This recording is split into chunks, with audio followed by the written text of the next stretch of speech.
ગુજરાતમાં આવેલા માવઠાના કારણે ખેડૂતોને ભારે નુકસાન થયું છે. જે મામલે ખેડૂતોને વહેલામાં વહેલી તકે વળતર ચૂકવવામાં આવે તેવી માંગ ભારતીય કિસાન સંઘ દ્વારા કરવામાં આવી છે. સંઘના મહામંત્રી આર.કે. પટેલ દ્વારા ધારાસભ્યોને અપીલ કરવામાં આવી છે કે વિધાનસભા ગૃહમાં ખેડૂતોનો મુદ્દો અવશ્યથી ઉઠાવવો જોઈએ. એક સમય હતો જ્યારે ભારતીય કિસાન સંઘ છે એ ખેડૂતોના મુદ્દે ઉગ્ર આંદોલન અને રજૂઆતો કરતું હતું, પરંતુ હવે માત્ર અપીલ કરીને સંતોષ માની રહ્યું છે. ત્યારે બીજી તરફ ગુજરાતનો ત્રીજો પક્ષ એટલે કે આમ આદમી પાર્ટી દ્વારા ખેડૂતો મુદ્દે વારે વારે રજૂઆતો અને આવેદનો અને આંદોલનો કરવામાં આવે છે. હવે જોવાનું એ રહ્યું કે ભારતીય કિસાન સંઘ દ્વારા કરેલી અપીલ છે એ સરકાર માને છે કે નહીં, એ તો આવનારો સમય જ બતાવશે.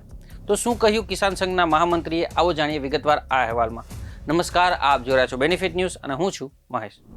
ગુજરાતની અંદર વાવેતરમાં અલગ અલગ પાકોનું અલગ અલગ આંકડા છે, પરંતુ અત્યારે જે આ વરસાદ છે અને વરસાદને કે કમોસમી માવઠું કહી શકાય, અને આ જ થવાનું કારણ જે પંચતત્વનું અનબેલેન્સ છે એનો એક આ ભાગ છે. વારંવાર ભારતીય કિસાન સંઘ કહેતું હોય છે કે ભાઈ પંચતત્વનું અનબેલેન્સ સમાજ દ્વારા થતું હોય છે, અને એનો સૌથી વધુ જો કોઈ ભોગ બનવાનું થાય તો એ ખેડૂતના ભાગે આવતું હોય છે. એટલે અત્યારની સાંપ્રત પરિસ્થિતિની અંદર સરકાર અને સમાજ બંને ખેડૂતોની વારે આવવું છે. ઘઉં હોય, વરિયાળી હોય, બાગાયત પાકોમાં આંબા હોય, અજમો હોય, એવા તમાકુ હોય, ઇવન ડુંગળીની અંદર પણ અત્યારે નુકસાન દેખાઈ રહ્યું છે. આ નુકસાન વધુ પડતા પવન અને વધુ પડતો વરસાદ, પવન સાથેનો વરસાદ છે, એના કારણે નુકસાનીનો આંકડો મોટો આવવાની શક્યતા છે.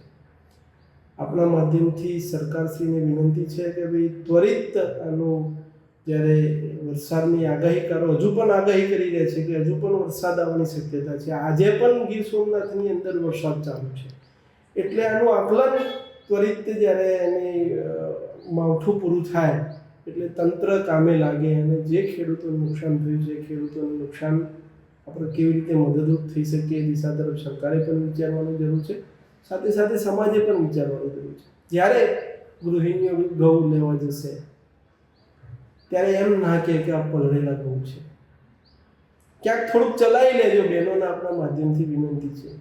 એ ખેડૂતના હાથમાં આવેલી વસ્તુ જતી રહી છે. ક્યાંક તમે જે સરસ મજાની ભવિષ્યની અંદર માર્ચ, એપ્રિલ, મે મહિનાની અંદર સરસ મજાની તમને કેરી ખાવા મળવાની હતી, એ કેરી આજે સૌરાષ્ટ્રની અંદર ભારે પવન અને કરાના કારણે પતી ગયા બરાબર છે.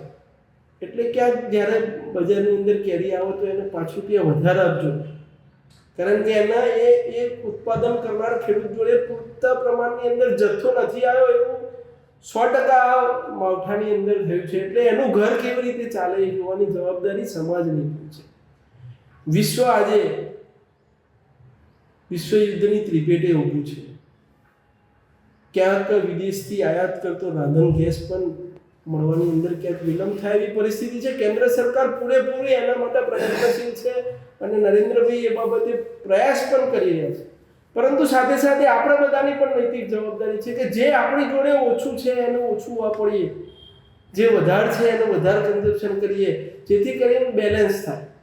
જ્યાં ઓછું છે ત્યાં ઓછું વાપરવાથી સમાજની અંદર પેનિક ઊભો ના થાય, અને જ્યાં વધુ છે વધુ વાપરવાથી ક્યાંક ઉત્પાદન કરનારને ભાવ મળી રહે. એટલે મેં શરૂઆતે કીધું એમ, અત્યારે આપણા ઉપર જે કુદરતી આફત છે, કુદરતી આફત આવવાનું કારણ ક્યાંક ના ક્યાંક આપણે બધા લોકો છે. ક્યાંક આપણે કુદરતનું દોહન શોષણ કર્યું છે, દોહન નથી કર્યું, શોષણ કર્યું છે. એના ભાગરૂપે ક્યાંક આવા વાવાઝોડા ઉત્પન્ન થાય છે, અને એના કારણે ભોગવવાનું સમાજ, અને સૌથી વધુ ભોગવવાનું જો કોઈ આવતું હોય તો ખેડૂતને છે. જાત ખુલ્લા આકાશ નીચે એની સિક્યોરિટી શું? ક્યારે પવન આવશે એના મોઢામાં એનો કોળિયો છીનવાઈ જતો હોય છે. એટલે વારંવાર જ્યારે મારે બોલવાનું થતું હોય ત્યારે હું કહું છું કે સરકાર અને સમાજ બંને ખેડૂતની વારે આવવું પડશે, તો જ આ જગતનું તાજ નથી શકશે. આજે 11 પણ ખૂબ મોટું નુકસાન છે કચ્છની અંદર.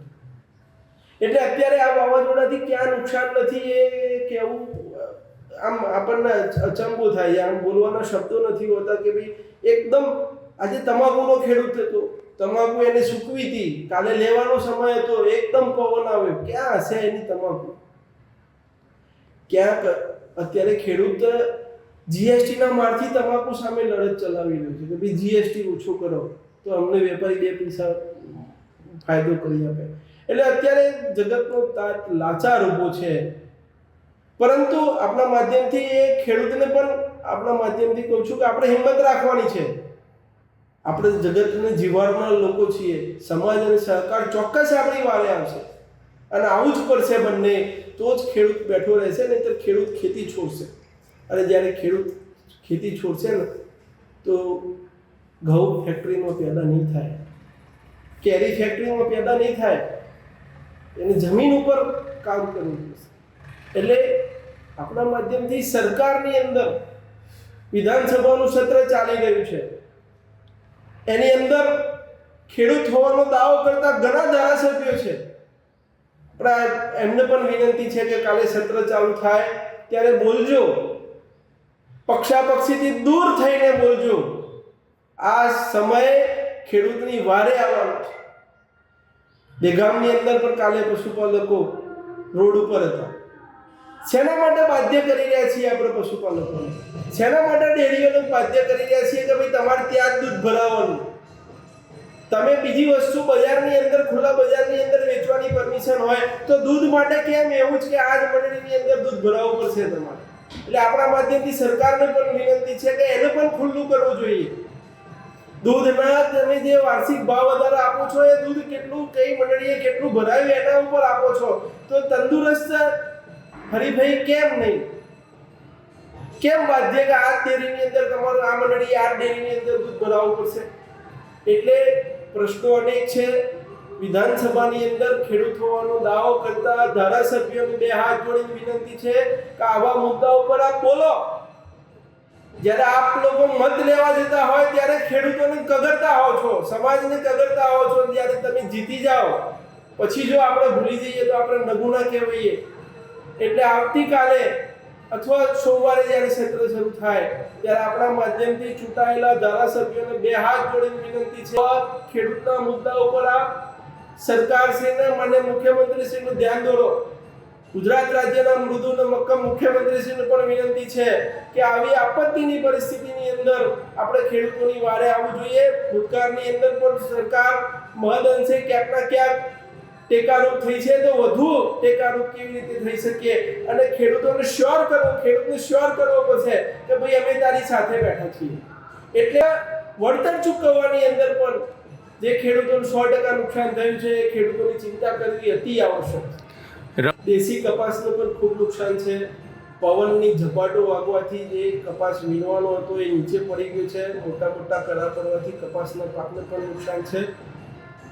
ગુજરાતની અંદર અત્યારે ટેકાના ભાવથી એમએસપીની ખરીદી ચાલુ થતી હોય ત્યાં પણ સીસીઆઈના કેન્દ્રોએ પણ ક્યાંક નાનું મોટું ખેડૂત જોડે સમાધાન કરી ખેડૂતનો માલ પરત ન કરતા એ માલ પણ લેવો જોઈએ. વેપારી મિત્રોને પણ વિનંતી છે, આગામી સમયની અંદર તેજી થવાની શક્યતાઓ દેખાઈ રહી છે રૂની અંદર, તો વેપારીઓને પણ જ્યારે ખેડૂત તમારે ત્યાં માલ લઈને આવે, ઘઉં હોય, કપાસ હોય, જે કંઈ પણ માલ હોય એને જ્યારે આપણે મદદરૂપ થવાનો વિષય છે. અહીંયા કમાણીનો વિષય પૂરો થાય છે, કારણ કે આ કુદરતી થપાટ વાગી છે. તો કુદરતી થપાટની અંદર જ્યારે આપણે કોઈને મદદરૂપ થઈ રહ્યા છીએ તો એ ઈશ્વરીય કાર્ય છે. તો એવું ઈશ્વરીય કાર્ય વેપારીઓએ પણ કરવાની જરૂરિયાત છે, સરકારે પણ કરવાની જરૂરિયાત છે અને સમાજના મોભીઓ કહેવાતા મોભીઓએ પણ આની અંદર મદદ કરવાની જરૂર છે. સાથે સાથે વર્તમાન પરિસ્થિતિની અંદર દેશના સમગ્ર લોકોએ એક થઈને જીવવાની જરૂરિયાત છે. દેશની અંદર પેનિક કોઈ ઊભો ના થાય, બધા જ બંધુત્વની ભાવનાથી એકબીજાને મદદરૂપ થાય અને વિશ્વની અંદર જે અરાજકતા ફેલાઈ છે એની અંદર આપણે બધા સાથે મળીને કેવી રીતે આગળ આવીએ અને ભારત માતા વિશ્વગુરુ બને એ દિશા તરફ અત્યારે ચાલવાનો એક ભગવાને આપણને મોકો આપ્યો હોય એવો સમય છે.